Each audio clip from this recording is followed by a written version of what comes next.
കൊല്ലം പുനലൂരിൽ സംശയരോഗത്തെ തുടർന്ന് ഭാര്യയെ വെട്ടിക്കൊലപ്പെടുത്തി ഭർത്താവ്. കൊലപാതക വിവരം ഫേസ്ബുക്ക് ലൈവിലൂടെ അറിയിച്ച പ്രതിയായ ഭർത്താവ് ഐസക് പിന്നീട് പോലീസിന് മുന്നിൽ കീഴടങ്ങി. കലയനാട് ചെരുവിള പുത്തൻവീട്ടിൽ ശാലിനിയാണ് കൊല്ലപ്പെട്ടത്. ഞാൻ എൻ്റെ ഭാര്യയെ കൊന്നളഞ്ഞു.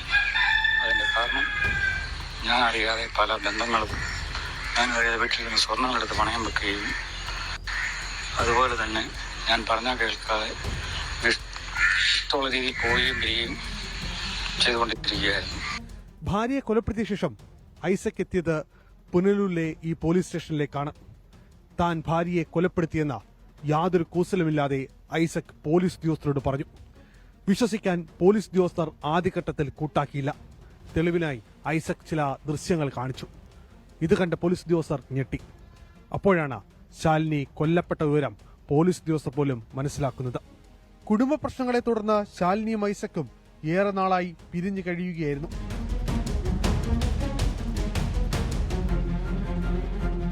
ഐസക്കും ശാലിനിയും താമസിച്ചിരുന്ന വീടാണിത്. ഐസക്കിന്റെ ഉപദ്രവം സഹിക്കവയ്യാതെ വന്നതോടെയാണ് ശാലിനി ഈ വീട് വിട്ട് അമ്മയുടെ അടുത്തേക്ക് പോകുന്നത്. പക്ഷേ ഭർത്താവിനോടും മക്കളോടുമുള്ള സ്നേഹം കാരണം രാവിലെ എന്നും ഈ വീട്ടിലെത്തി അവർക്കുള്ള ഭക്ഷണം തയ്യാറാക്കുമായിരുന്നു. ഇന്നും അതുപോലെത്തിയതാണ് ശാലിനി. ആഹാരവും വീട്ടിലെ കാര്യങ്ങളും ചെയ്യുന്നതിനിടയിൽ കരുതിക്കൂട്ടിയിരുന്ന ഐസക് ശാലിനിയെ കൊലപ്പെടുത്തുകയായിരുന്നു. ഇന്ന് രാവിലെ 6 മണിയോടെയായിരുന്നു കൊലപാതകം. ചോറ് വെച്ചിട്ട് അമ്മച്ചി ഞാൻ ഇച്ചിരി ചമ്മന്തിപ്പൊടി അവിടെ ഇരിപ്പുണ്ട് എടുത്തുണ്ട്. അപ്പം മൂത്തോൻ അവിടെ ഉണ്ട്. ഇപ്പം എത്താൻ ആ സമയമാകുമ്പം പോവും. മൂത്തോൻ പറയും അങ്ങനെ ചെന്നതാ. എന്തോ എനിക്കറിയാം. ഈ അടുത്ത വീട്ടുകാരെന്നെ വിളിക്കുമ്പോൾ ഞാൻ ചെല്ലുമ്പോൾ എൻ്റെ കുഞ്ഞ് രക്തത്തിനകത്ത് ഇങ്ങനെ കിടക്കണം. എൻ്റെ കാലും കൈയെല്ലാം ബ്ലഡാ. ഇങ്ങനെ കിടപ്പുണ്ട്. പെടലി കണ്ണ് രണ്ടും അടഞ്ഞിരിപ്പുണ്ട്. മൂക്കിൽ കൂടെ വായിക്കൂടെ ബ്ലഡ് വന്ന് കെട്ടിയിരിപ്പുണ്ട്. എൻ്റെ കുഞ്ഞ് കണ്ണടഞ്ഞു കിടക്കുന്നു. പൊന്നേ,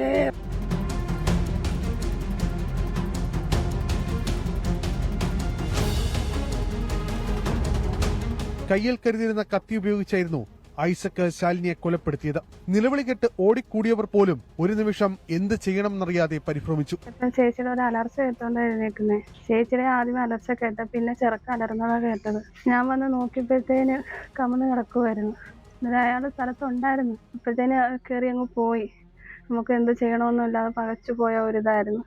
അമ്മയെ അച്ഛൻ കൊലപ്പെടുത്തുമ്പോൾ മക്കൾ ഇതൊന്നും അറിയാതെ ആ വീട്ടിൽ ഉറങ്ങുകയായിരുന്നു. കുടുംബബന്ധത്തിലെ പ്രശ്നങ്ങൾ ശാലിനിയെയും ഐസക്കിനെയും തമ്മിൽ ഏറെ അകറ്റി.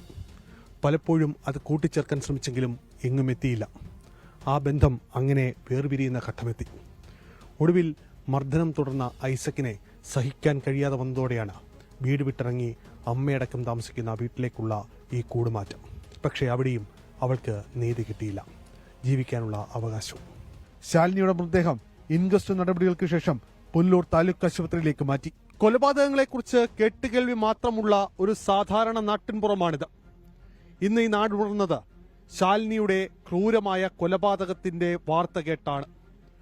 ഇന്നും ആ നാട്ടുകാർക്ക് ശാലിനിയുടെ കൊലപാതകം വിശ്വസിക്കാനേ കഴിയുന്നില്ല. കാരണം ശാലിനി അവർക്കൊക്കെ അത്രയും പ്രിയപ്പെട്ടതായിരുന്നു.